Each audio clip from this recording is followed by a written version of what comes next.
Okay, good morning, ladies and gentlemen. I'm going to call this meeting to order. Today is Tuesday, April the 23rd, 2024. We're in the central jury room of the Ralph H. Walton Jr. Justice Center at 1200 West Pearl Street in Granbury, Texas. We're very pleased and honored today to have with us Pastor Marie Carden with Brazos Covenant Ministries here today to do the invocation.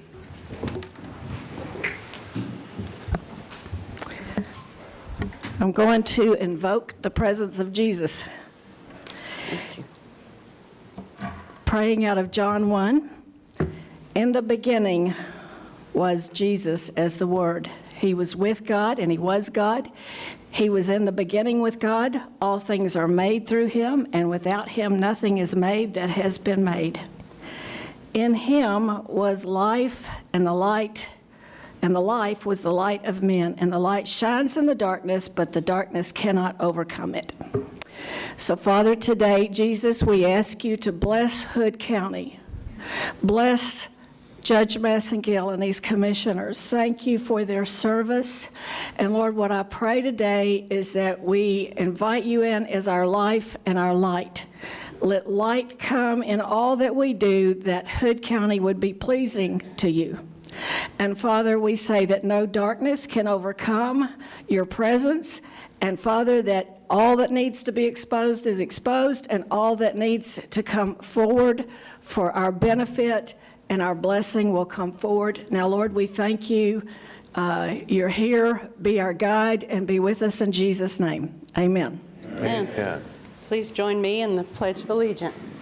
I pledge allegiance to the flag of the United States of America and to the republic for which it stands, one nation under God, indivisible, with liberty and justice for all. Now the pledge for the great state of Texas. I honor the Texas flag. I pledge allegiance to thee, Texas, one state under God, one and indivisible. Okay.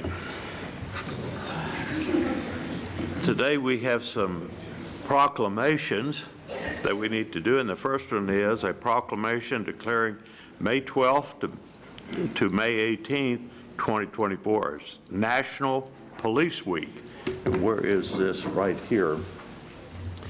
The sheriff is any other officers here?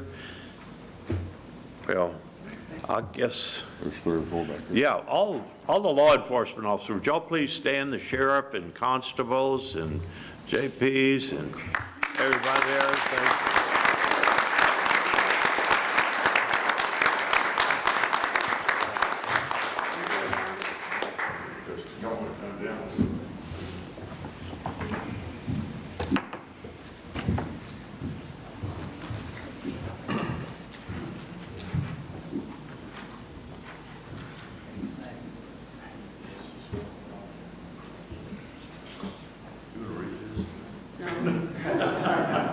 I want to get my picture taken. Okay. All right, this is an official proclamation to designate May 12th to May 18th, 2024 as National Police Week. Whereas our law enforcement agencies play an essential role in safeguarding the rights and freedoms which have been guaranteed by the Constitution to every American citizen. And whereas it is important that all people throughout our community know and understand the problems, duties, and responsibilities of our police departments, and that members of our law enforcement agencies recognize their duty to serve the people by safeguarding life and property, by also protecting them against violence or intimidation. And whereas we encourage all citizens to set aside time during National Police Week, May 12th to 18th, to recognize our law enforcement with a prayer of protection and support. And whereas Friends of Memorial Lane will be holding a ceremony on Saturday, May the 11th, 2024, at the Jim Burks Firefighter Memorial Park, Granbury, Texas, at 10 a.m.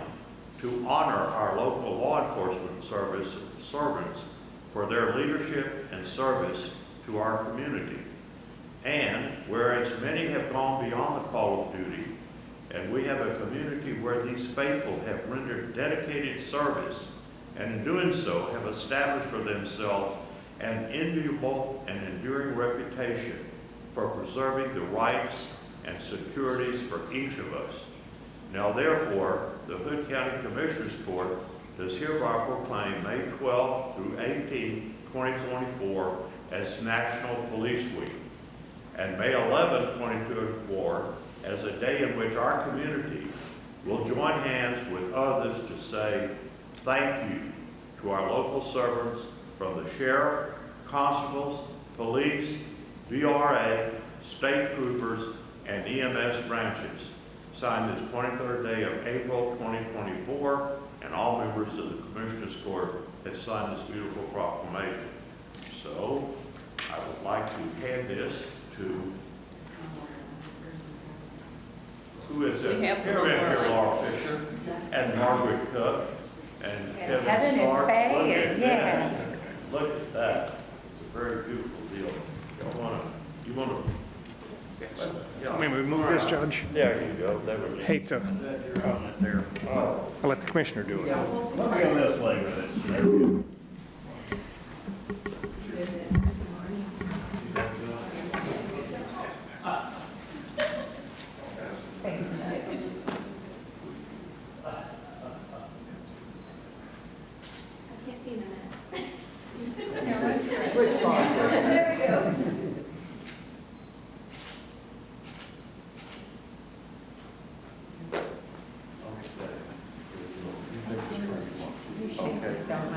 Thank you for all your support always. I'll let you upstairs. I'll be in your house.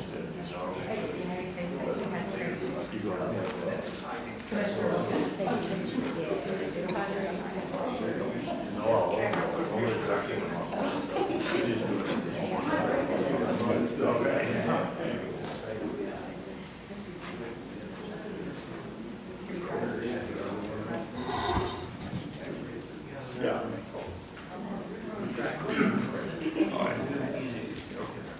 So this, we got another one. This is the National Day of Prayer, and I guess you wanted to read this? All right. Come on. All right. This is a long one, so bear with me here. Okay. Whereas throughout history, America has faced trials and triumphs, and Americans have responded in prayer, seeking courage and comfort, inspiration, and joy-filled celebration. Faith compels us to seek and cling to the light in times of darkness and spread light to those in need.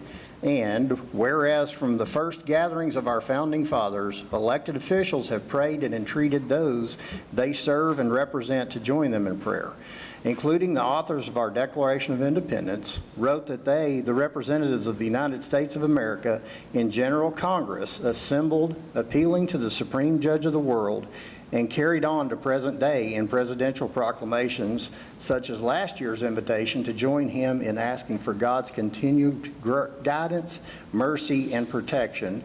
And whereas a National Day of Prayer has not only been a part of our heritage since it was declared by the First Continental Congress in 1775, but it is a public law established in the United States Congress in 1952, approved by a joint resolution and amended by Congress and President Reagan with Public Law 100-307 in 1988, affirming that it is essential for us as a nation to pray, and directs the President of the United States to set aside and proclaim the first Thursday of May annually as the National Day of Prayer. And whereas in every state across America, the observance of the National Day of Prayer will be held on Thursday, May 2nd, 2024, with the theme, Lift Up the Word, Light Up the World, based on the verses found in 2 Samuel 22:29 through 31. For you are my lamp, O Lord, and my God lightens my darkness. This God, his way is perfect. The word of the Lord proves true. He is shield for all those who take refuge in him. And whereas unified prayer is mobilized across America every first Thursday of May on the National Day of Prayer, as neighbors come together to join their hearts and voices in reading sacred scriptures and attending services to seek God for the city and county where we live, learn, work, worship, serve, and desire all to thrive. And Whereas we express our faith and exercise our freedom in prayer, then unite our hearts and voices in personal prayer and public gatherings across America with fervent praise, repentance, love, and humble intercession for our neighbor and nation, holding fast to the promises throughout the Holy Scripture that the Lord hears and avails much as He answers the faith-filled prayers of His people. Now, therefore, the Hood County Commissioners Court does hereby proclaim May 2nd, 2024 as a National Day of Prayer. Signed this 23rd day of April, 2024, signed by all the commissioners and the county clerk and the judge. So, Miss Biggers. And Mary Parker. Yeah, that's the Hood County Prayer Task Force there. So, I guess we'll come up here and do some pictures. Thank you very much.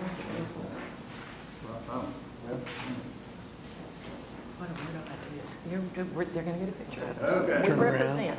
All right. Come here.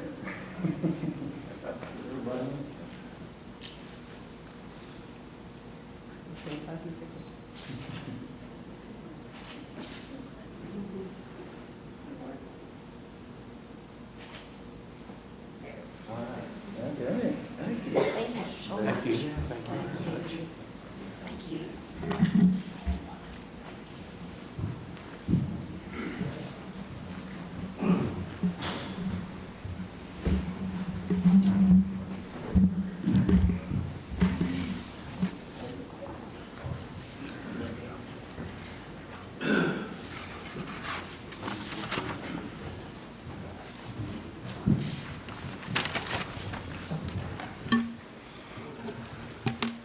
Okay. Next, we have some service awards. This is going to be some shockers here. The first one is Terry Davis for 5 years. Is Terry Davis here?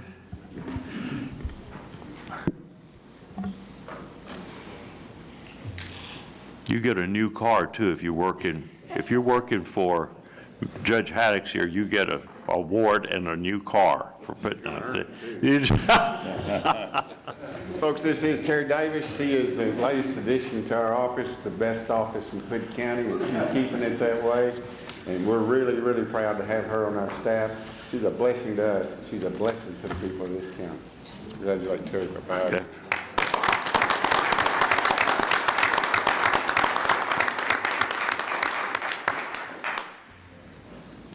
There's a little pen and a nice sheet of paper, and the county's too cheap to buy you a frame, so I'll buy you one. There you go.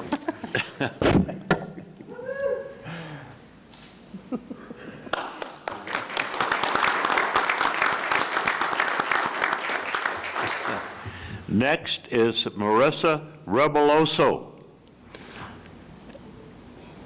Is She is unable to attend this morning. Okay, she's working. Yes, sir. 20 years. Yes. Yeah, 20 years. Let's give her a hand.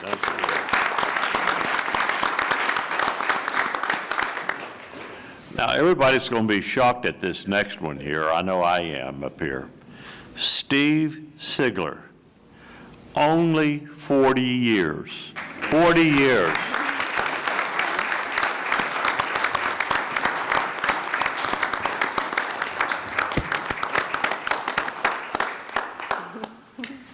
Ladies and gentlemen, this is my wife, Lisa Siegler. She put up with me for the majority of this 4 years. This is as much hers as it is anybody's.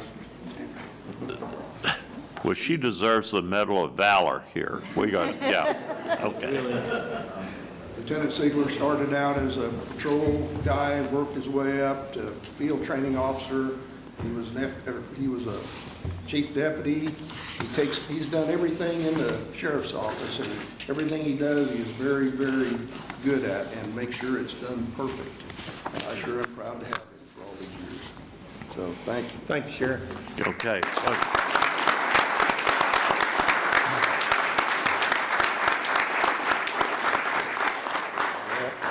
Thank you for allowing him to be here with us. Oh, Thank you for coming. Okay, the next part of the agenda is the citizens' comments at large, and like I say, every meeting, you must fill out a public participation form if you want to speak, and I have 3 thus far.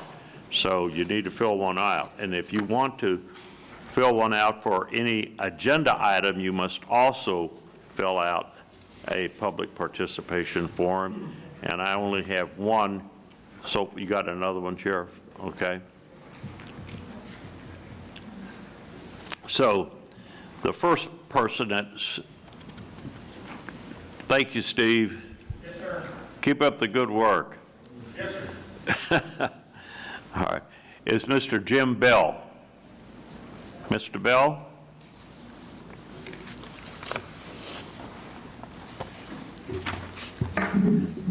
Is this working? Good morning. Okay. My name is Jim Bell. I am not here to advocate for or against the school bond currently under election, but I do work at the school bus yard for GISD, so I thought I would present a few facts for voters to consider. I drive a route, and I am also the camera radio technician for GISD, a position which requires me to work hand in hand with the mechanics at the yard. GISD has a 4-bay shop. There are 2 full-time mechanics, a lube tech, and a shop manager. The shop manager is not always available to do mechanics tasks. At the beginning of the summer last year, 2023, the shop had over 200 work orders for school bus repair. They made some good progress addressing them during the summer. Once the school year began, we had at least one breakdown every school day during the first semester this year. On many days, there were more. During the second semester, we had at least one breakdown every single week. Many weeks, there were more. When there are breakdowns, the shop must focus on the breakdowns instead of the work order list. We have 54 route buses and 12 sub-buses. The mechanics are working 2 shifts just to keep the buses running. The buses are safe, but they are worn out. My bus is 18 years old, and it will have over 300,000 miles on it before the end of the day Thursday. It has been retired twice and recommissioned and placed back into service as a route bus. The heater in my bus went out last March and was not fixed until February this year. The air conditioner went out last April, and it still has not been fixed. Some of the windows have bent tracks and cannot be opened or closed easily. Many of the seats are tattered, and the flooring is beginning to come up. Until 2 weeks ago, only one of my 8 dash gauges had a working light. Some of the breakdowns on my bus this year include the steering linkage, which took the bus out of service until it was fixed. A door fell off, which also took the bus out of service until it was fixed. And once the bus, full of students in 100-degree heat, just died on Apache Circle in Indian Harbor. That required a tow truck and a ride back to the yard. The students scrambled off the bus and went to their homes. Yet another bus in our fleet had a door fall off the bus this year, and that door hit a student. Most of our route buses have over 270,000 miles on them. 80% of the route buses we have no working air conditioning. This year, 2 bus drivers suffered from heat exhaustion. GISD's last school built was Mambrino in 1996. Although property appraisals have increased within the district, the increased funding to GISD's general fund because of the property values largely goes back to the state. That's because when local tax revenues increase, the state decreases the amount of school funding it sends to district, canceling the gains. The state has set the basic allotment for ISDs at $6,160 per student per year. Special ed students get a little bit more, but the basic allotment remains at $6,160 per student per year. It has not changed since its establishment, and there has been a 14.5% inflation rate since then. All money over the basic allotment is recaptured by the TEA and then redistributed to the smaller ISDs. I have interviewed the GISD superintendent, Dr. Glenn, and the CFO, Emmett Whitefield, about the bond. And I have found that maintenance and operation portion of the budget that comes from taxes are recapturable funds. They do not escape recapture. Last year, $10,485,110 was recaptured by the state. Since the school year of 2007-2008, GISD has paid $99,141,696 in recapture payments. Bond dollars for capital projects and purchases stay local and are not subject to recapture. Those dollars will go directly to the projects outlined. The buildings, schools, maintenance facilities, and things like that will be put on a 30-year bond. Buses and technology on a 10-year. All school bond ballots are required to include the phrase, "This is a property tax increase." And although the bond authorizes a tax increase, it does not automatically implement one. GISD can make all existing and new bond payments without raising the current tax rate. Since the projects in the bonds can be completed without a tax increase, taxpayers will be helping GISD pay off the bond for a longer period. But this tax increase is not foreseeable in the immediate future. More information about the bond is provided at granburyisd.org. Click on the Bond 2024 tab. Thank you, sir. Okay. Okay. All right, next is Mr. Harold Granick. Dr. Granick.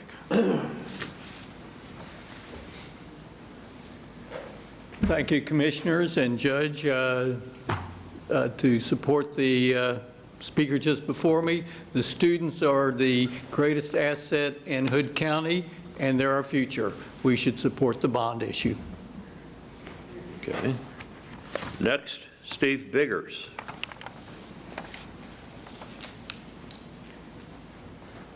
Good morning, Court. It's a rare day that you get both Biggerses in the house. So my wife and I at our property, we have a saying when you come in our property from a Bible verse. It's Joshua 24:15. As far as me and my household, we're going to follow God. And we do that to the best of our abilities. We seek His face. I know I do, and I know my wife does daily, to seek His direction as a believer in Jesus and to stand firm. So let's talk about the incident on Friday. And sometimes you feel like God's not there, and then sometimes God just comes up and smacks you right in the face.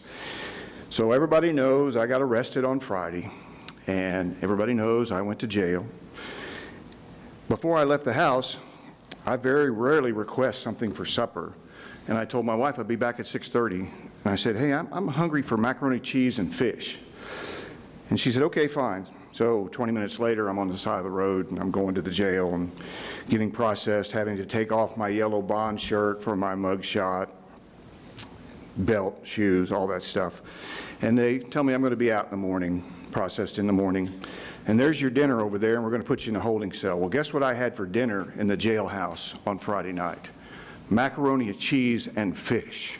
I had requested that 30 minutes earlier from my wife. And I'm saying, okay, God, you got me here for a reason. I don't know what it is, but I'm here.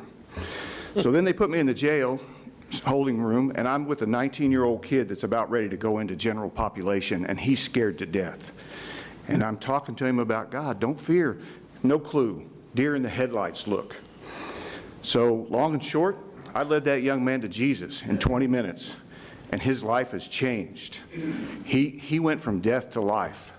And then I was drug out for a detective interview for a temporary tag citation. And I came back and Lewis was gone. He was in general population. So again, God, this is why you had me here. I'm good with this. I'm okay. So it's really clear in the Bible when you hear and you read what man means for evil, God turns to glory and good. And Sheriff Deeds, this was evil. You meant this for evil. And your law enforcement people that helped with this meant this for evil, and God turned it to good because a young man's eternity has changed, absolutely changed. So let's recap the last 2 years. The last 2 years of me sitting in this free job. The county judge throws me out of court for my free speech rights, and the conservative Fifth Circuit is about ready to rule on that. And then I get the county attorney file a lawsuit against me because of my sovereign property rights. And I lost that battle, but we won the war when Ms. Samuelson sat in that seat, and the sovereign property rights are now here for people that own property. Now I have the county sheriff coming after me, and I get arrested for a felony, for a temporary tag. And yesterday, the elected county treasurer's office refused to issue a DMV temporary tag. That's 4 elected officials that have come after me for this free job. This free job. So Tax assessor's office, sorry. Say again? Not treasurer, tax assessor. No, tax assessor. I'm sorry. Sorry. I'm really sorry. Leanne was Tax concerned assessor. there. I'm sorry. Who conveniently wasn't there. She just let her clerks take the brunt of everything. So I'm not mad because I'm in God's will. I'm absolutely where God wants me, and I will stand in this place and I will continue to push back because God goes before me. And it's very clear in there, woe is to the person that wants to push back against God. I put on my armor every day, and I continue to fight this battle, and will continue to fight this battle. Not even when I'm out of the chair. I was an activist prior to this, and I will be an activist after this, because this is wrong. This elitist, established mindset that goes on in this county has to stop. There are citizens that come into this county that have a voice and have a right. So what I encourage everybody to do, May 2nd, show up and pray and pray and pray for Hood County. We need this county to come together and pray. But as far as me and my household, I will stand on the Word of God. Okay, Mike Lowery. Yes.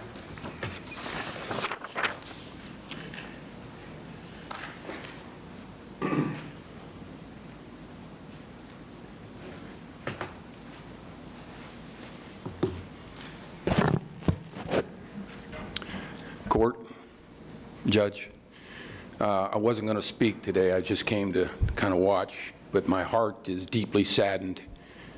And honestly, my brain is just trying to comprehend what's going on in our community. I'm afraid to speak, but I mustered the courage to do so because I felt that it was important. Because honestly, I don't want to put a target on our back any more than it's already done. My wife, as many of you know, is a board trustee and constantly is getting ridiculed, lambasted on email. It's really unbelievable how much we've experienced in this community, the hate towards her because she simply stands up for what she believes is right and true. But what I've observed recently, I think everybody in this room will admit, this community is deeply divided at the dangers and peril of ourselves and our future generations. I spent 35 years in law enforcement.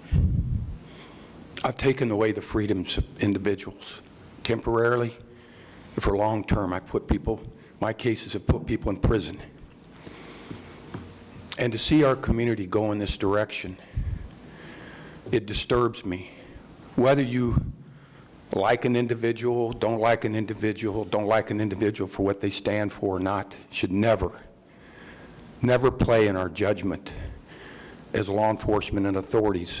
This court, the courts, the judges, law enforcement officers should never allow a personal opinion to play into their decision-making authority. It's a tremendous responsibility. It's a tremendous authority that an individual has to take the freedoms away from a person, even temporarily, to put handcuffs on somebody, to reduce their ability to talk to people, to call people, to walk freely in our communities. And what I witnessed this past week, I can't speak on the facts. I don't know them any better than any of you know them. But to see what happened in our community over the last few months and what happened last week, no one was in harm's way. Nobody's life was in peril. There was no fear of flight. It clearly sent a very deep political message in our community. And that's disturbing to me. I've been a supporter of law enforcement. I'm the first to stand on the center of the stage and on the steps of our courthouses and sing the praises of law enforcement because I know what they go through each and every day. I know the dangers they face each and every day. And for whatever reason, the urgency of this particular incident required an individual to put somebody on the street, to take their freedoms away for just a few hours for what I can see as a process violation, an ordinance violation, is just astonishing to me.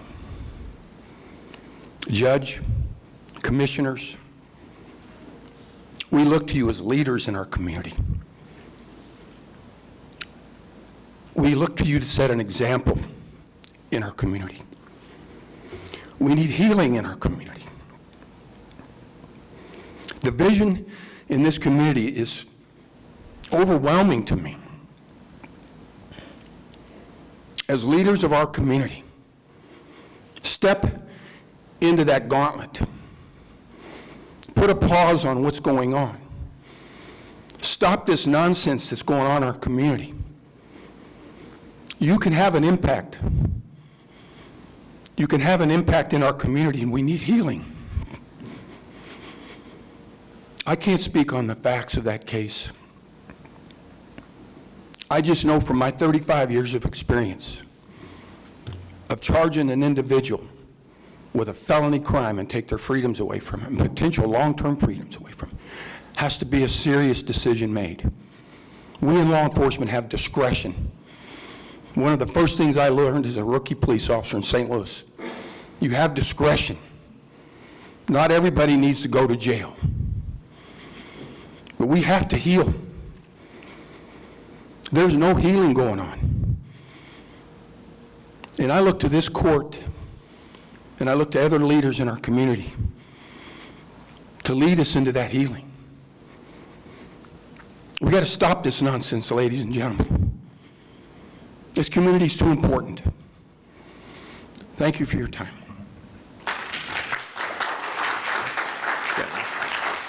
Mike McMahon.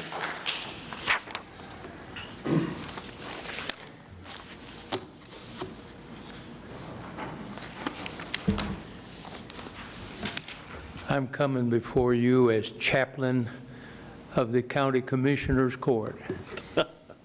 Thank you.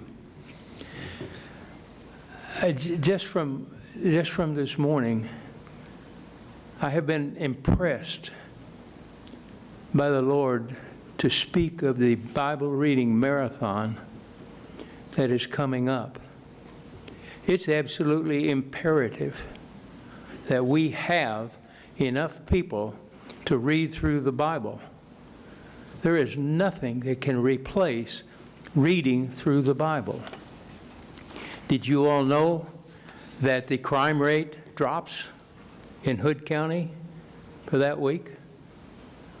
Did you know that people have been saved simply by reading their Bible up there? Did you know that husbands who have brought their wives up there to read, and you invite them to read, and they say, I don't do that, I can't do that, have left with tears in their eyes after they read and asking if they could come back and read again? Did you know that we had a man he was a Navy SEAL. He was listening to one of the ladies read in the Bible, and forgive me for my language, but it's just what he said. Lady, you're scaring the hell out of me.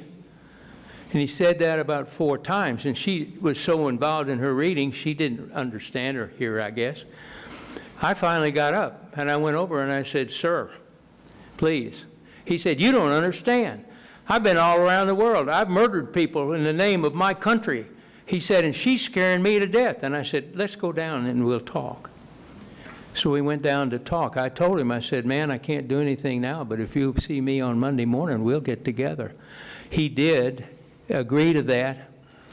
On Monday morning, I got a call from his wife, and he had dropped dead Sunday night, and he never got there. But I want you to know that the Bible reading marathon made a difference in that man's life. It made differences in kids. How many of you think you could handle it when a little kid, 2 years old, 3 years old, and the mama or the daddy are up there holding them like this with the Bible open, and the mom reads, and the Lord said, and the little baby goes, and the Lord said, it'll tear your heart out. So if there's any reason that you cannot sign up and read at the Bible reading marathon, don't tell me, because I'm going to chew your ears off. You have no excuse. None of us in this room has an excuse for not signing up and reading from Scripture. We have an expression I've heard a little bit of. If somebody says it's good for hood, well, I want to tell you, this is superb, supernatural, dynamic, and absolutely necessary for Hood County if we're going to continue as a group in unity, in harmony. Thank you, Lord. Thank you, men. And thank you, Chaplain. Okay, that concludes the open mic. And now we're going to the miscellaneous business to be discussed and considered. And we're going to take something out of order here so that Miss Stephanie Cooper can go back to work and handle the election. So we're going to skip to number 8, which is discuss and take appropriate action to direct the treasurer to use up to $3,000 within the election administrator's budget to pay 80 hours of comp time and direct the county auditor to make the associated line item transfer within the election administrator's budget. Ms. Cooper, you want to say anything about that? I know that you've probably talked to all of us, and you've talked to the auditor and talked to all the commissioners, haven't you? Yeah, I've talked to most of you, yes. You know, you put a lot of hours in every time you have an election, and you're coming up again, and it's a big one. You've got a lot of good runoffs, and you're in the middle of one right now, haven't you? And you accumulate a lot of comp hours. I think, for one, I think that you're doing a fabulous job. You came in here when everything, I can see Greg Harrell's shaking his head in agreement with that, and I agree with that. You came here and the elections office was really in awry, and you've really done a great job, and you do a great job.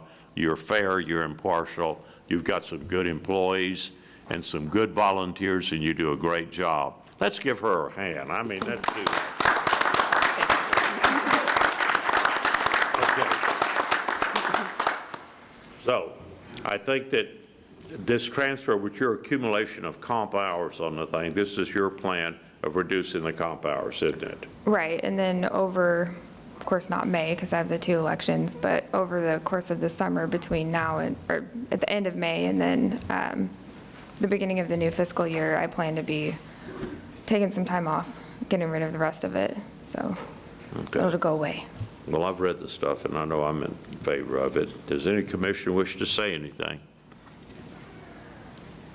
If not, do I hear a motion? Yes, I'll make a motion to take appropriate action to direct the treasurer to use up to $3,000 within the election administrator's budget to pay 80 hours of comp time and direct the county auditor to make the associated line item transfer within the election administrator's budget. Second. Okay. Commissioner Samuelson has made a motion to direct the treasurer to use up to $3,000 within the election administrator's budget to pay 8 hours of comp time and direct the county auditor to make the associate line item transfer within the election administrator's budget. Second by Commissioner Andrews. Any further discussion? All those in favor say aye. Aye. All opposed say nay. Motion carries unanimous. Thank you. Now go back and do a good job out there. All right. Good luck. Thank you. Okay, the next item, consider and take appropriate action to enter into a memorandum of understanding and allow the county judge to sign this memorandum of understanding with both Erath County and Somerville County. Sheriff Deeds. Judge, Commissioners, this is extending part of the radio system that we have in place. We built a tower up on the Diamond A Ranch, and Erath County would like to have access to put equipment up there, and that'll just enhance our radio system to the west like that, so I'm all for it. And then the other part was Somerville County. It's actually their tower on their property at Chalk Mountain, so what we have up there is just our equipment, but that would allow them to interface with our equipment to expand that part of the system too. So we'd be expanding farther to the south and farther to the southwest. So this is going to enhance everything for Hood County and our radio system. So I'd ask that you allow the judge to sign these two memorandum of understandings. Okay. Yeah, Anybody have any I'm really questions? glad that ERAF and Somerville are coming on board with this, and this really complements our system and expands that range and brings that's gonna extend it. communication. Yep. This is a good thing. Good, very good thing. Mistaken, this will help reduce the areas that have zero, radio capabilities at this time also, because there's still little pockets that are out there where there's no communication. Years past, get off to the west side of the county, and there's a lot of holes, but yeah, this is definitely going to make it better, or should fix everything, actually. So, right. Very good thing. No. It's all about communication. Okay, great. Do I hear a motion? Yeah, Judge, I'll make a motion to approve entering into a memorandum of understanding and allowing the county judge to sign the MOUs with ERAF and Somerville County. Second.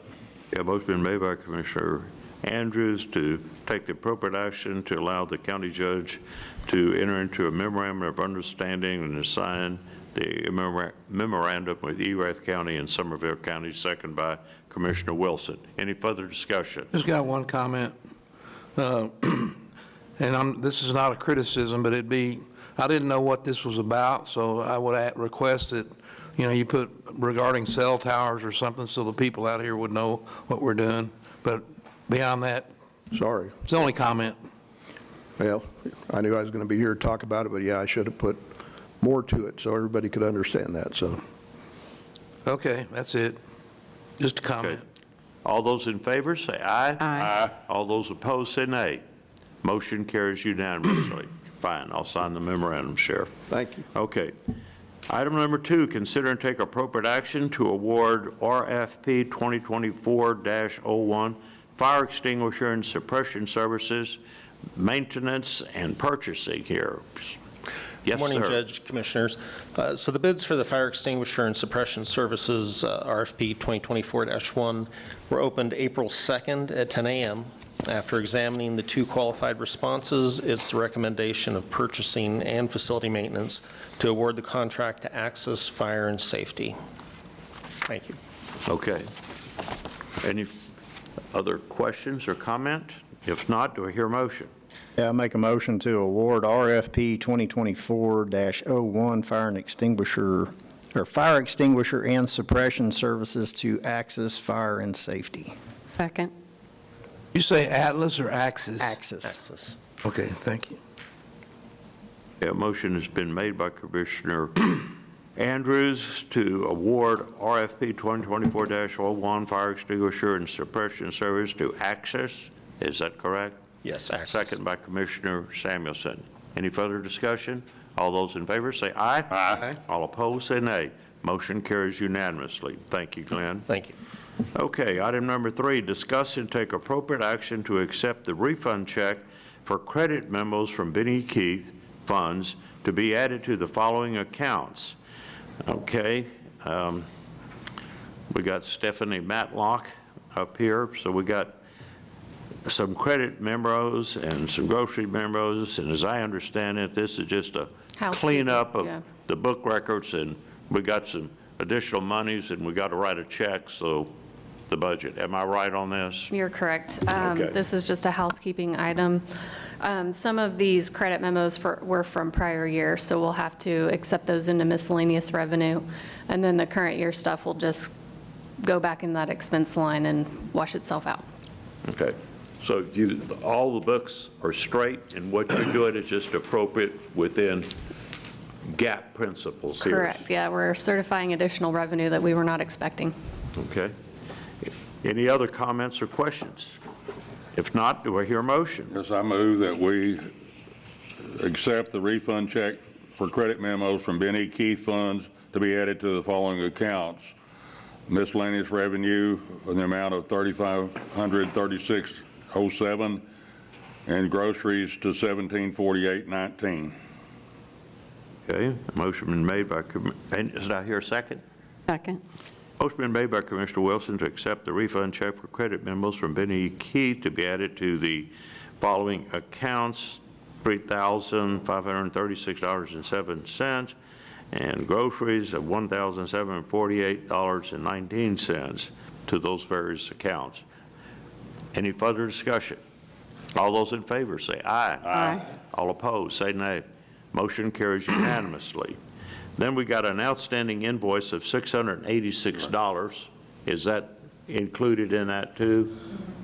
So that will be, Yeah, it's just operational stuff. that just operational, so? Yeah. Is that included? Do we need to make a separate motion on that, or? No, it's is it all included? Yes, sir. Be a Okay. normal payment. Yes. Okay, good deal. Thank you very much. That good. Okay, item number 4, discuss draft of Hood County fund balance policy. This is a discussion item only. No action will be taken. All right, thank you, Judge. So a few months ago, I provided a couple of fund balance policy examples from other counties for the court to review. And additionally, when those who are here in the court will remember that when Mr. Sabonis, our investment advisor, was here, he recommended that we adopt a fund balance policy. As he stated, it was his observation that all well-run counties have a fund balance policy in place. At that time, though, our new auditor, Ms. Matlock, was pretty new. She had just arrived on the job, and the court felt that it was appropriate to give her several months to kind of get her feet on the ground and understand fund accounting. So fortunately, Ms. Matlock is a very quick study. She's doing a fantastic job as our county auditor. And today is discussion only, and I provided a draft which was, I took several of the ideas from a couple of the other counties and created this one for Hood County. Again, it's draft. I expect there to be quite a few updates from the court or the auditor, or maybe even from our investment advisor, Mr. Sabonis. But it's a start, and so I'd like to go over some of the key areas of the policy. And I also, I'd already said that I've sent it to Mr. Sabonis, so I asked Drew to kind of follow along. I'm just going to read a few of the things. So in fund accounting, we go by what's called GASB, Governmental Accounting Standards Board. So in the second paragraph, it kind of describes what this is, what GASB 54 requires local governments to focus on the constraints imposed upon resources when reporting fund balance in government funds. The fund balance classifications indicate the level of constraints placed upon how resources can be spent and identify the resources of these constraints. Identify the sources of these constraints. The 5 constraints serve to inform readers of the financial statement of the extent to which the county is bound to honor constraints on the specific purpose for which resources can be spent. So if you skip down to objectives, it says on the annual budget, in preparation and in deliberations on the annual budget to ensure that sufficient resources are maintained for unanticipated expenditures, revenue shortfalls, and to preserve the flexibility throughout the fiscal year to adjust funding for programs approved in connection with the annual budget. So I skip down to purpose, and this is available on our, if you go to the agenda and click on the links, you can download this and read it, the entire thing.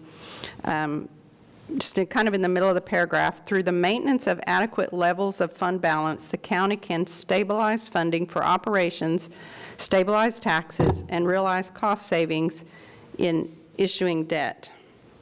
Then in the last sentence on that page, as part of this plan, the county recognizes the significance of maintaining an appropriate level of fund balance as one component of sound financial management, and therefore formally establishes this policy for the county's fund balance.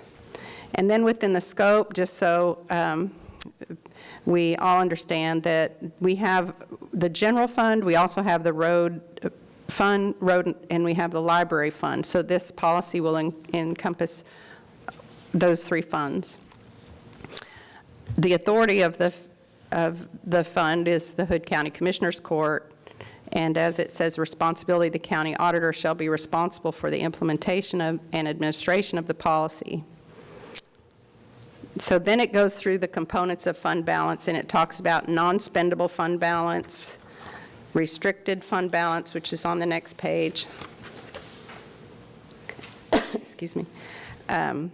Committed fund balance. So what that is, fund balance reported as committed includes amounts that can be used only for specific purposes determined by a formal action of the Hood County's Commissioners Court. And then there's some examples there. Assigned fund balance reported as assigned represents amount intended to be used for specific purposes, but not meeting the criteria as committed. The intent is expressed by the Commissioners Court and implemented by the county auditor, and then there's some examples there. So after that, everything else falls into unassigned. Unassigned fund balance, if it's reported as unassigned, represents the residual classification of fund balance and includes all spendable amounts not contained in the other above classifications. So skipping down to policy general fund, about in the middle of the paragraph, the county desires, and this is again a draft, I expect there to be changes, but this is a place to start. The county desires to maintain stabilization funds in the unassigned fund balance of up to 4 months of regular general fund operating expenditures, or about 35% based on the most recently completed fiscal year. Now, we heard from Mr. Sabonis that 4 to 6 months. I think I've talked to Stephanie. She just coincidentally went to a really good class last week, and she heard a lot about fund balance and asked a lot of questions. So she's got, I'm sure, some input on that. Skipping down to the second to last paragraph, at the completion of any fiscal year, if the unassigned fund balance falls below the goal established by the fund balance policy, the Commissioners Court will establish budget strategies and timeframes necessary to return to its goal. Examples would be to reduce recurring expenditures, increase revenues, pursue other funding sources, or enact some combination of these measures. When unassigned fund balance exceeds the established goal, it may be designated as committed or assigned per the actions outlined in this policy, or utilized for one-time non-recurring expenditures such as purchase of capital assets. However, it cannot justify increasing overhead levels of future maintenance and operations costs. So skipping to the next page on the Road and Bridge Fund, just point out that it is currently, the draft has minimum of 3 months or 25%, and the library is the same, 3 months, 25%. And then at the bottom, for us to be able to watch this on a continual basis to ensure that we are appropriately managing it, the county auditor will provide the balance sheet report for each of the county funds in the financial report for each Commissioner's Court. So just another document. Our county auditor already provides many reports for us to review for every Commissioner's Court, and this would just be another sheet to go so that we could ensure that we are watching this balance. So open for discussion. That's all I had. Okay, anybody else have anything? Yeah, I do. Are there any speakers? We do have a speaker, Tina Brown. Okay. She yields the floor. Dave's got a comment. She said She can come up and speak. Go ahead.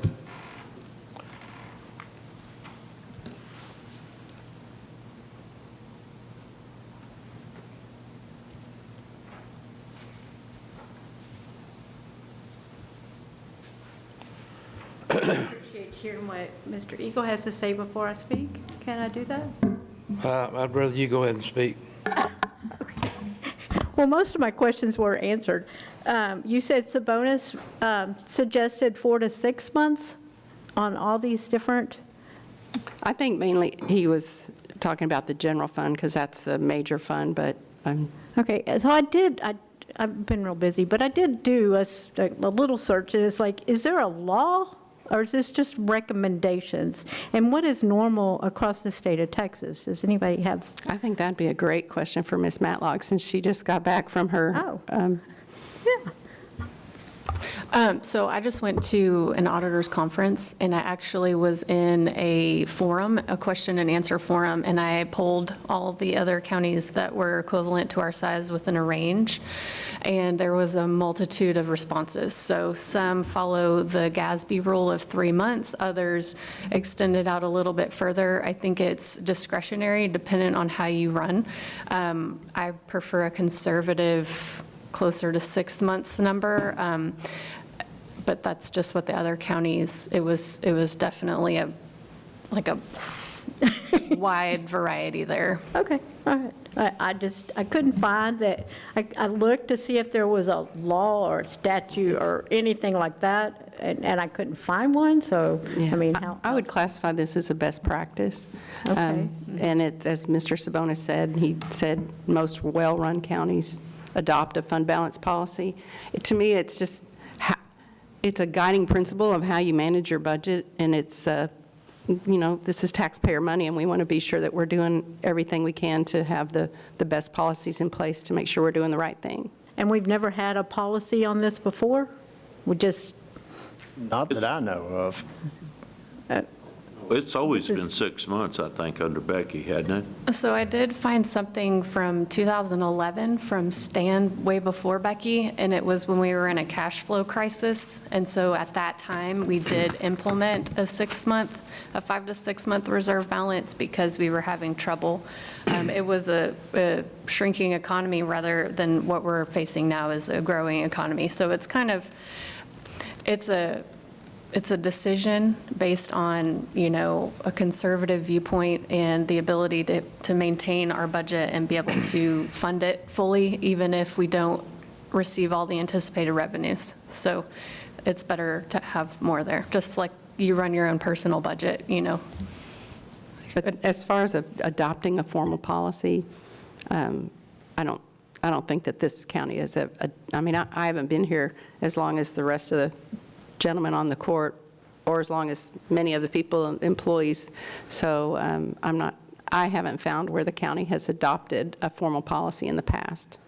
Well, I'm happy to say that 6 months sounds good to me, too. It's like, especially if we encounter another drop. So there was to be very careful with. Yeah, we need to be careful about how large we make it, though. Yeah, but we also need to be careful about run out of money. Thank you.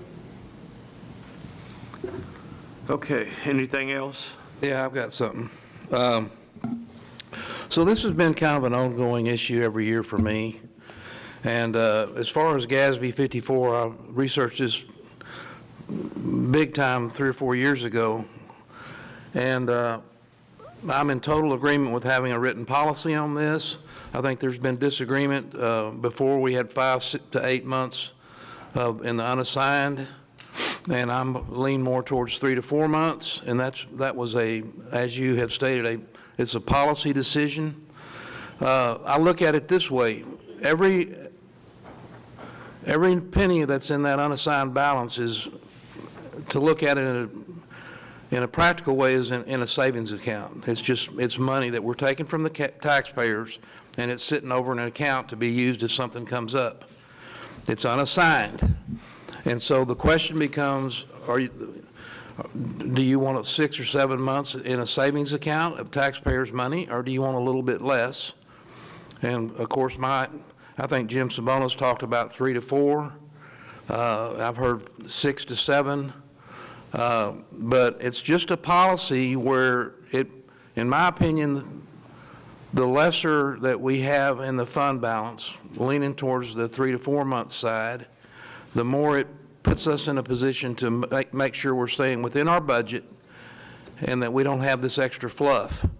There's a continuum here. There's a story about Davy Crockett where he was talking to a man that was actually a very learned man in the government, and his philosophy was the government should not have one more penny than it needs to operate from the taxpayer, and that's it. Now, it is prudent business to have some money in reserve in case the economy there is a downturn, and that, but I don't know if we need 6 or 7 months of operating expenses in a savings account. So I'm very happy that Commissioner Samuelson has actually brought this to the table. I appreciate all Ms. Matlock's study on this. I think that this is a very good, prudent idea, and it also, it gives the taxpayers out here one more piece of information where they can see what we're doing. And I think that's very important. So the GASB is just a standard. It's like general accepted accounting rules. It's just a standard for which you can use as a guideline. And I appreciate this. This is a very, in my opinion, the way it's written and presented, it lays out the 5 categories of fund balance and describes them, explains them, and defines them. And so I like the Commissioner Samuelson's and Ms. Matlock's work on this. Thank you. Okay, anything else? Okay. I'll just mention one thing, so the unassigned fund balance is, as I mentioned earlier, is the last category. And let's say, for example, that the commissioners decided to allocate some amount of funding, the Commissioners Court decided to allocate some amount of funding for a capital project, whatever that may be. That would be outside of the, whatever the currently it says 35%, that would be outside of that. This is the unassigned fund balance. So if, for example, we got into some kind of catastrophe, what it says here on the top of page 5 is the order of expenditure. The court would start with the most restricted category and spend those funds first, moving to the next category. So if we had assigned some amount of money to committed or assigned for projects that we anticipate coming up and ran into some sort of economic crisis, we would in essence cancel those capital projects, use those funds for the crisis, and then before we ever went into the unassigned category. So that's what that order of expenditure of funds states. So I'll go ahead and give several weeks. We don't have court again till the 14th of May. So this is one of those times where we have 5 Tuesdays in April. So we have a little bit of extra time here to review this policy, and I'll anticipate putting it back on the agenda. But definitely, if you have changes or questions and you want to modify it, let me know. Thank you. Okay, thank you very much. Okay, item number 5, discuss and take appropriate action to reclassify a position in the IT department from Tech 1 to Office Manager. Mr. Drew Whitaker.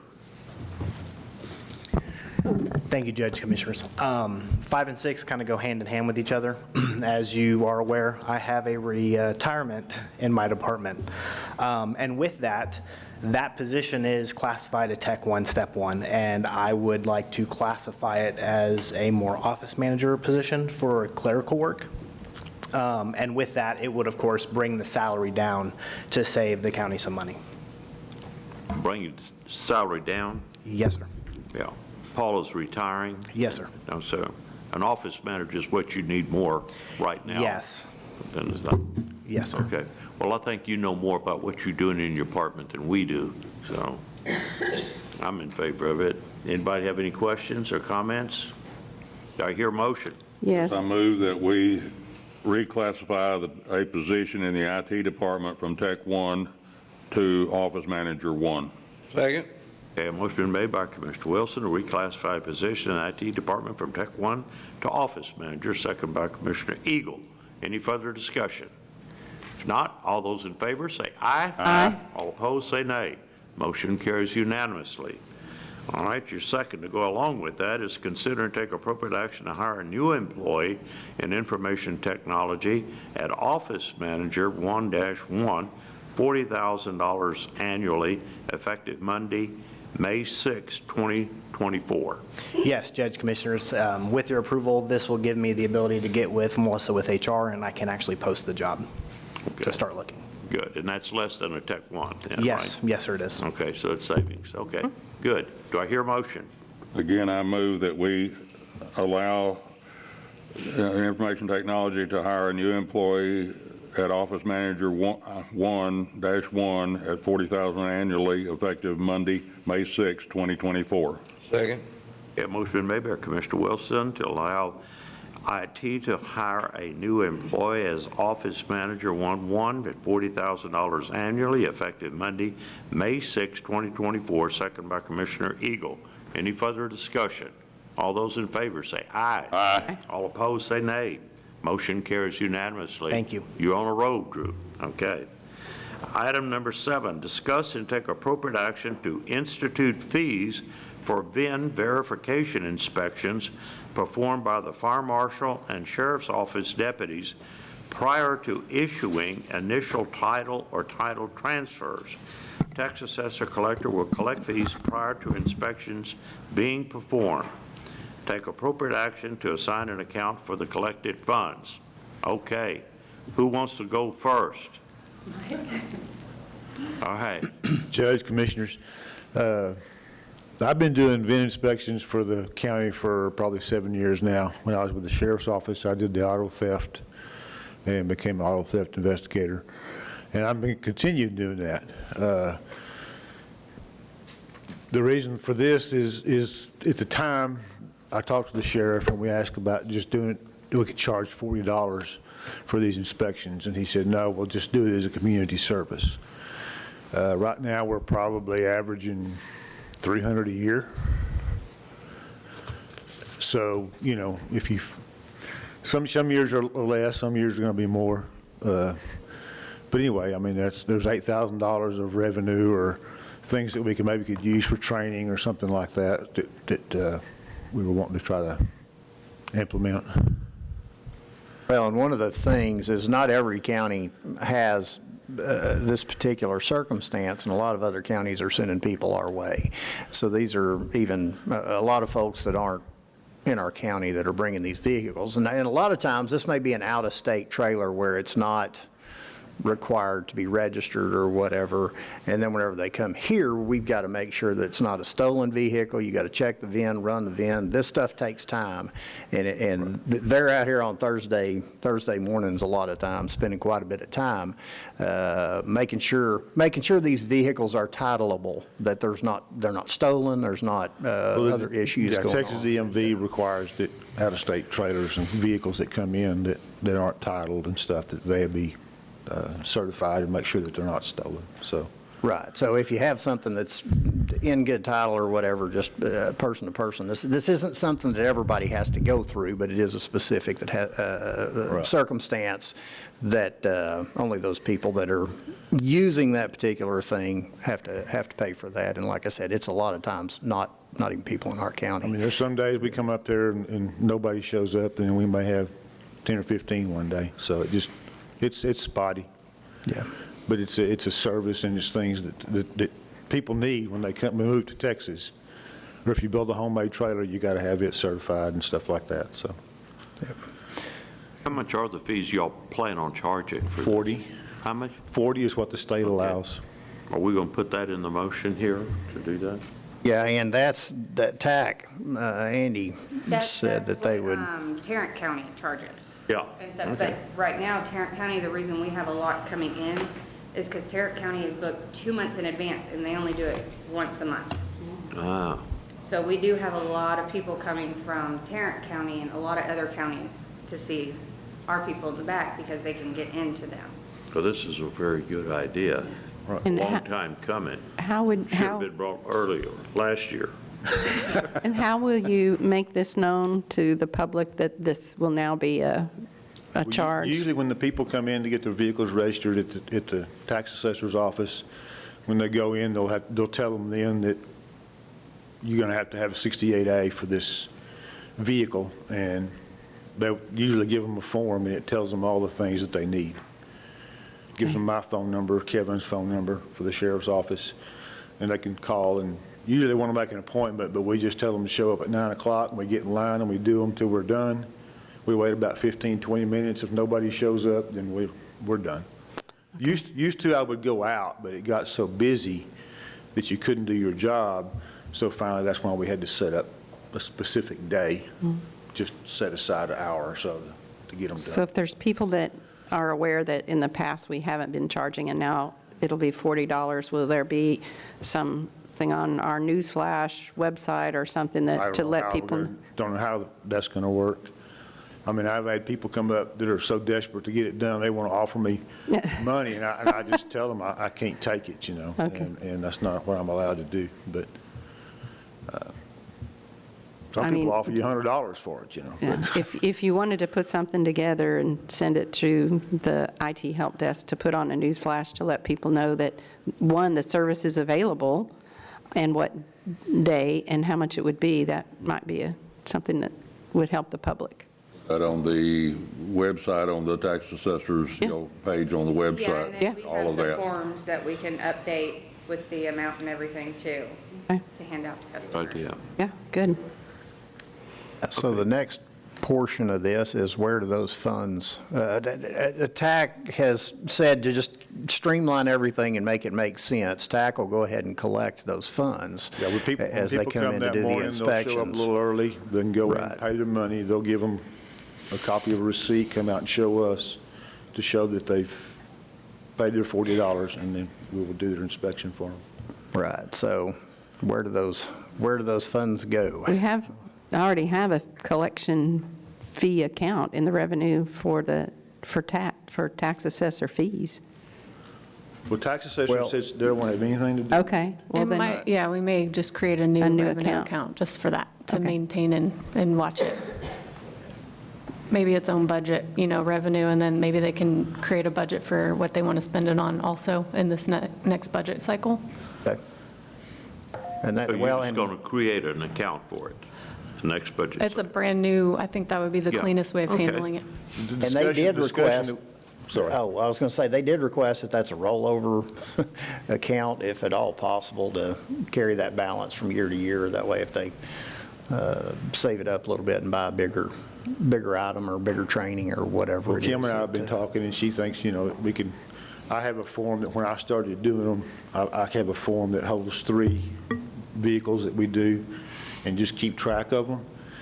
But maybe to use the money for some extra training or something that the officers need, a lot of times you go through a budget year and some classes come up, sometimes we can't go to classes because we run out of money or whatever, we could use something for that, or equipment that we might need.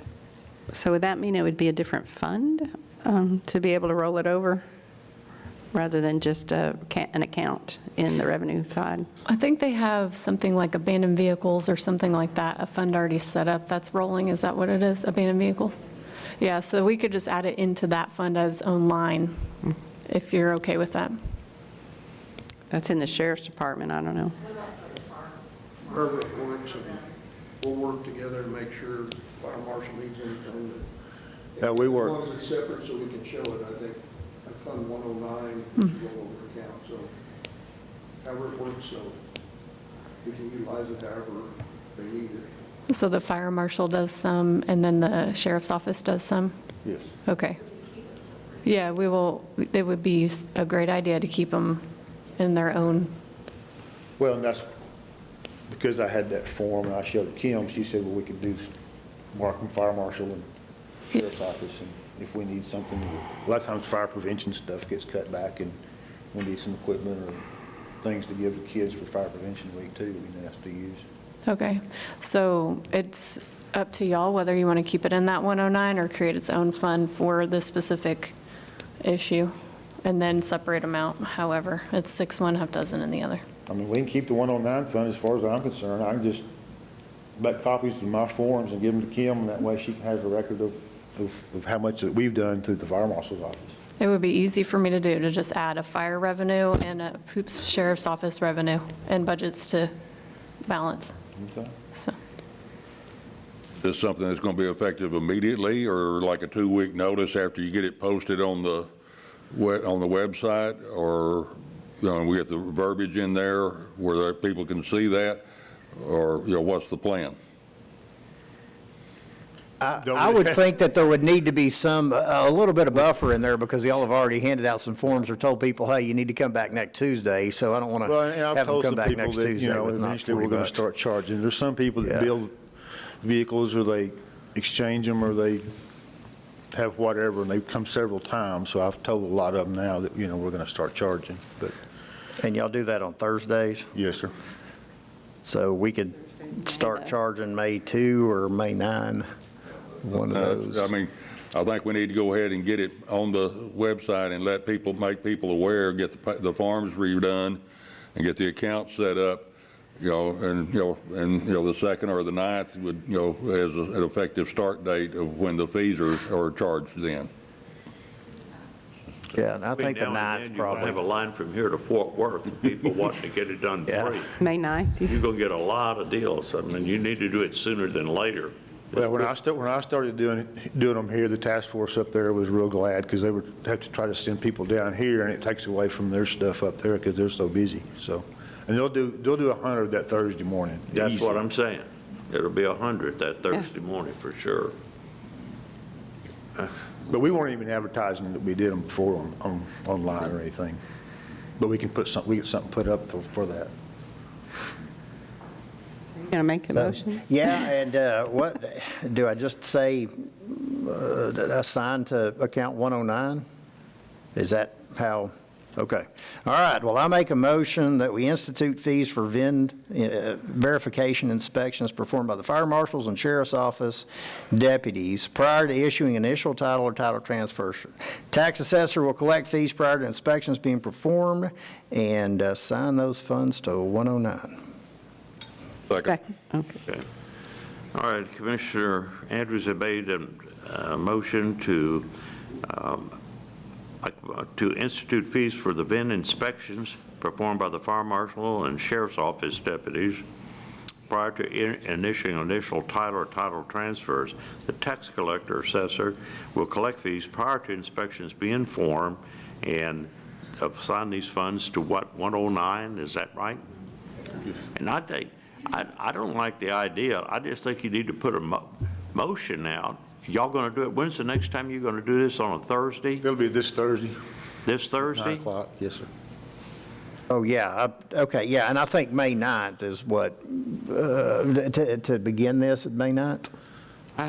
I don't see that. You're going to have people coming down from Fort Worth and everybody else. There's going to be, like you said, 100 people wanting to get. Well, I don't think we'll have that, no. It's, like I say, it's just very limited on what people do come here. Even if we put it out there and advertise it, I mean, I've got some people that send people to me from Comanche County and Brownwood because there's nobody in those areas that Okay, do well, it. give us a date. What's the date? May 2nd, May 9th, what? May 9th is what May 9th. Start Kim doing the said. 9th. Again, May 9th, okay? All right. Any further discussion? Second, did you? A second by Commissioner Wilson. Wilson. Okay. Any further discussion? All those in favor say aye. Aye. All opposed say nay. Good. Motion's unanimously. Go get them. All right. Thank Good you. deal. All right. All right, we got number 8 out of the way. So number 9, discuss and take appropriate action to approve the following schedule for the placement and removal of flags along the sidewalk surrounding the historic courthouse. Mr. Phil Harris, you want to come up here and discuss that? I know that you have been working with Kathy Castro and a bunch of other people Yes. getting this scheduled. Am I correct, sir? Yes, sir. Good morning. Good morning. I have actually worked with a whole lot of people in town at the judge's behest and have talked with them, and this is a kind of a consensus opinion about how we manage the flags around the courthouse. Some time ago, we started with 80 flags around the courthouse. The most destructive item for flags is the weather, and it doesn't take long for a very nice flag to look like a tattered old flag that needs to be retired. And that's where we are today. We're down to probably 10 or 15 American flags in the basement of the courthouse and maybe half a dozen Texas flags in the courthouse that are still probably in some condition of flying, but they're not. Currently, CASA is flying their flags, and they own their flags. So the proposal was to focus on the front of the courthouse, which is the side that faces the Opera House, where it tends to be the front, and it's where we have our monuments and the Travis letter, and to put the flags up for a nominal 10 to 14-day period around the holiday. So 7 or 8 days before the holiday and 2-3 days after the holiday, we take it down. So nominally about 10 to 14 days.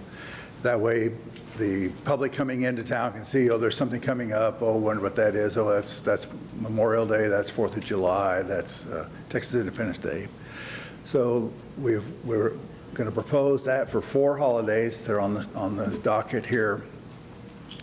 I have a brother-in-law agreement with the Texas Heroes Foundation, which I'm on their board of directors with Errol Flannery, and we will borrow the 12 Texas flags from them, and we'll place their Texas flags in front of the courthouse around the March 2nd date, Texas Independence date, so 10 days before and 3, 4, 5 days afterwards. All of the steel that we plan to use, which is the rebar, is already in place in the courthouse, so if it doesn't get stolen, we'll have steel to put the flags up, and we'll place the steel 12 spaces across the front of the courthouse, evenly spaced, and put the flags in the steel. So the intent would be we put the steel in, we put the flags up, we take the flags down, we take the steel back, and we place it back in the courthouse. Okay. Any questions? Yeah.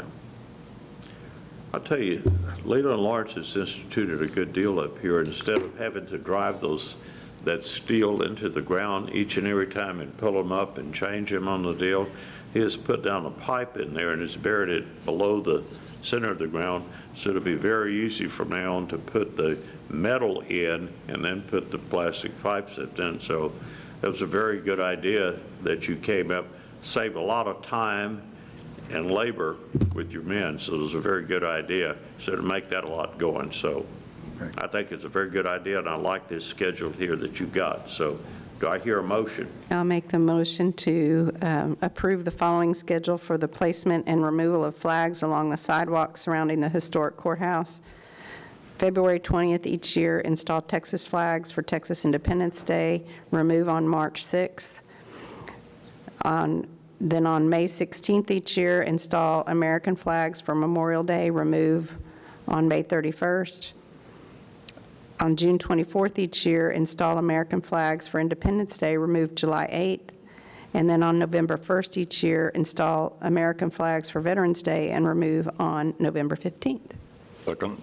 Okay, motion been made by Commissioner Amundson to approve the schedule. I won't go by that, Kat. Ms. Lang, you got the schedule on that particular schedule, second by Commissioner Wilson. Any further discussion? All those in favor say aye. Aye. All opposed say nay. You got your deal. Thank you very much. I think I'm on for 10, too. Okay. Oh, yeah. Oh, and number 10, that's right. Discuss and take appropriate action to direct the county auditor to set up a non-departmental budget line with $500 each year for the purpose of replacing damaged U.S. flags. I know in past, a few years ago, in the facilities maintenance department, there was enough budget for Jay Riley to actually pay for the flags. But each year, his budget was cut until he finally could not afford to do that. So you're saying, Bill, but barring the flags from the Texas Hero Foundation, you got the Texas flags covered.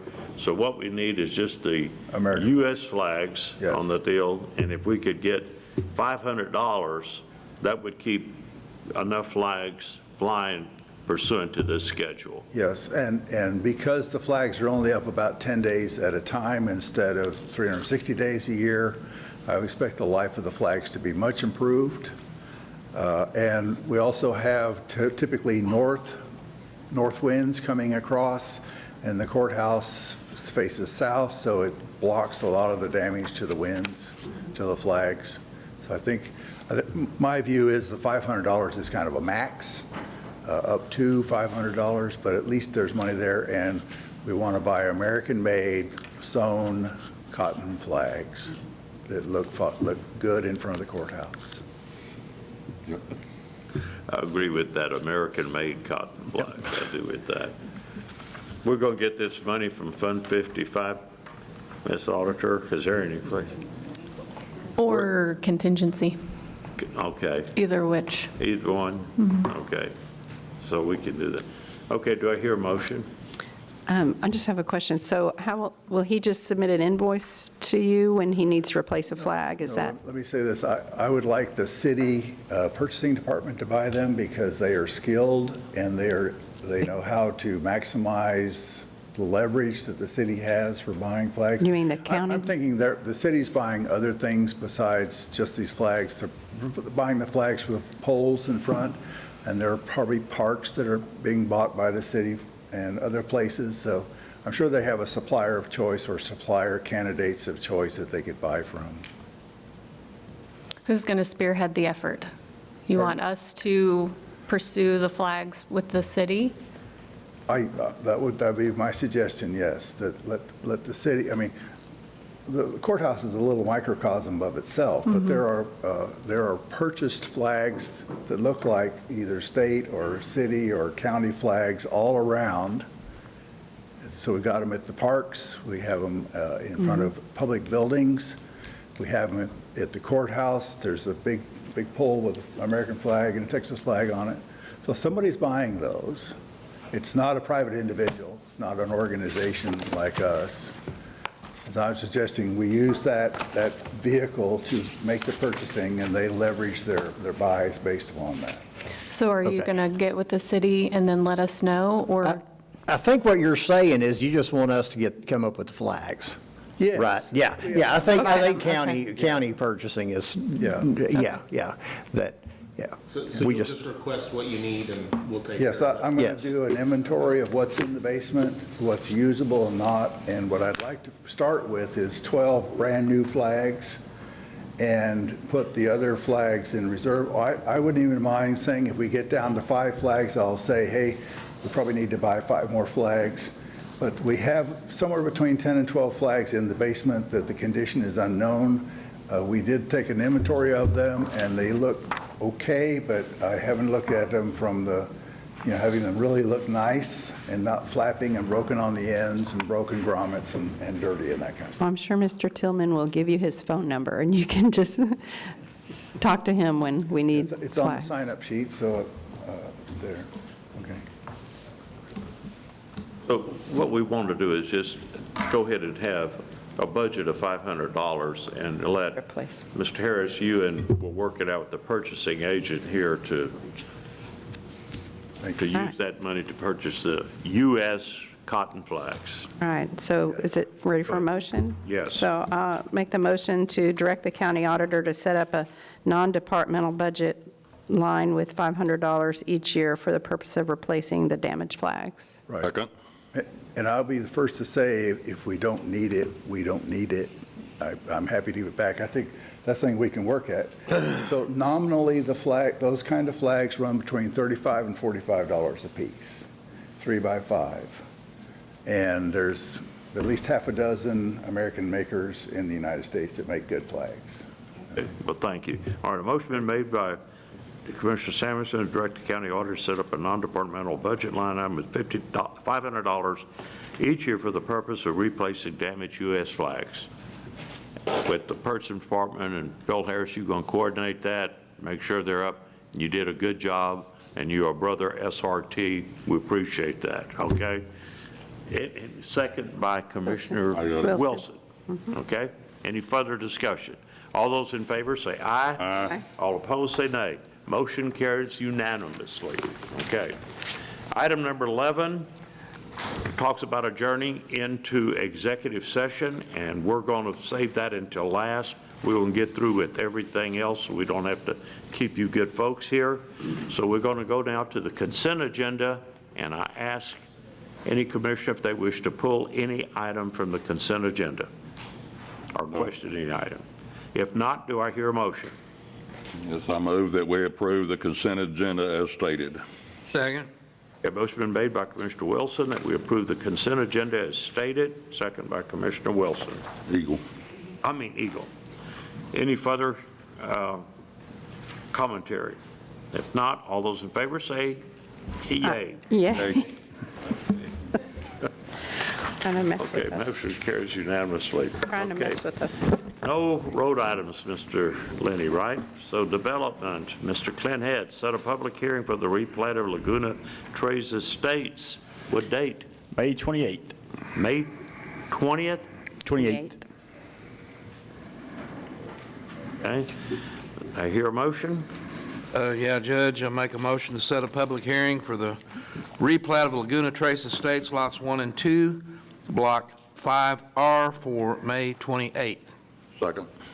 Okay, motion been made by Commissioner Eagle to set a public hearing for the replat of Laguna Trace Estate, lots 1 and 2, for May 28th. Second by Commissioner Wilson. Any further discussion?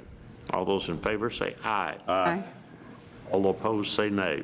Motion carries unanimously. Number 2, discuss and consider abandoning and removing a portion of County Road 309 from the county road system. Samuelson. Well, this, Go yeah. ahead. The county has received a request to abandon a portion of County Road number 309 and remove it from the county road system. This was done in Somerville County on December 11th, and now the portion that is in Hood County is being requested to be abandoned and removed from the county road system. And it kind of runs at a slant, but one side's like,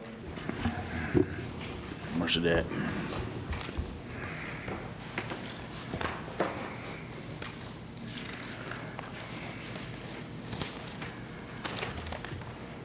One side, the north side would be 204 feet, and the south side would be 165.93 feet. This is at the end of the road. Yes. This was a request from the property owners at the end of the road. That's what they want. Okay. You want Yeah. anything else? Do I no. hear a motion? I'll make the motion to approve the abandoning and removing a portion of County Road 309 from the county road system. Second. Motion been made by Commissioner Samuelson to abandon and remove a portion of the County Road 309 from the county road system, second by Commissioner Wilson. Any further discussion? All those in favor say aye. Aye. All opposed say nay. Motion carries unanimously. Okay, now, a public hearing to discuss and consider the replat of the ranches at Star Hollow, Lot 1R. So at this time, at 10:33, we're adjourning into a public hearing. Mr. Head. This replat is being done to combine lots 1 and 2 in Block 1, creating a 10-acre lot known as Lot 1R. This property is in the Road Corridor District in Precinct 1 and is served by on-site well and on-site sewage facilities. Staff has reviewed the replat and all comments have been addressed. Okay. So that's all right with you? The city says so? Staff recommends approval as presented. Okay. Okay. Any questions or comments?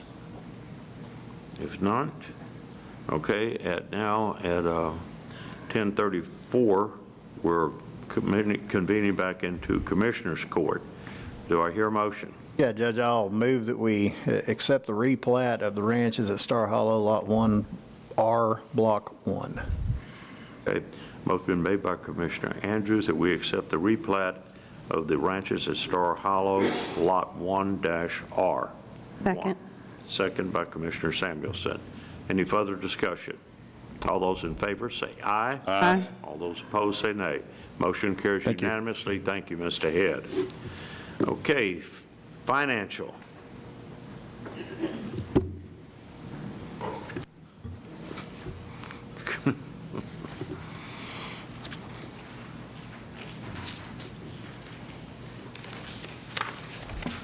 Hello. Hello. All right, let's see. So it's the end of the month, so the auditor's office has reviewed all these monthly reports and accepts them, and the auditor's office has reviewed all the invoices for this court and recommends payment. Okay. Any questions or comments? If not, do I hear a motion? Yeah, I move we pay the bills for $435,322.30. Yeah, motion been made by Commissioner Andrews to pay the bills in amount of $435,322.30, second by? I'll second. By Commissioner Wilson. Any further discussion? All those in favor say aye. Aye. All opposed say nay. Motion carries unanimously. Okay. Last item, consider the financial reports. Hello. I looped them together. I apologize. Okay, so the auditor's office has reviewed all of the monthly reports and asked the court to accept them. Okay. Do I hear a motion? I'll make a motion that we approve the monthly reports as presented by the audit department. Second. Motion been made by Commissioner Samuelson to approve the financial reports from all the departments, second by Commissioner Eagle. Any further discussion? All those in favor say aye. Aye. All opposed say nay. Motion carries unanimously. So at this time, at 10:35, we are adjourning into executive session to review and discuss the resumes received for the vacated county clerk position pursuant to Texas Local Government Code 87.041. We will then re-adjourn into regular session and take appropriate action if necessary. So yes. I'm sorry, and we're going to do this, and I apologize for not getting this on the agenda, but this will be under Texas Government Code 551.074 is the reason for going into executive session. Okay, at 4 minutes, we're on, okay, at 4 minutes after 11, we are convening back into Commissioners Court from executive session. No decisions were made, but we do have a motion that we're going to make. Commissioner Eagle, you want to? Sure, I'll make it. So I'm going to make a motion to direct Ms. Wellborn to close the posting for county clerk as of now, to set up interviews with those we discussed, and to set that up for Monday for a special Commissioners Court meeting on Monday, the 29th of April at the historic courthouse at 9 a.m. A motion been made by Commissioner Eagle to first close all the nominations for county clerk at this time, to set the hearing for certain nominations at 9 a.m. this Monday morning at the historic courthouse. And that's it, right? Do I hear a second? Second. And second by Commissioner Wilson. Any further discussion? All those in favor say aye. Aye. All opposed say nay. Motion carries. Meeting is adjourned.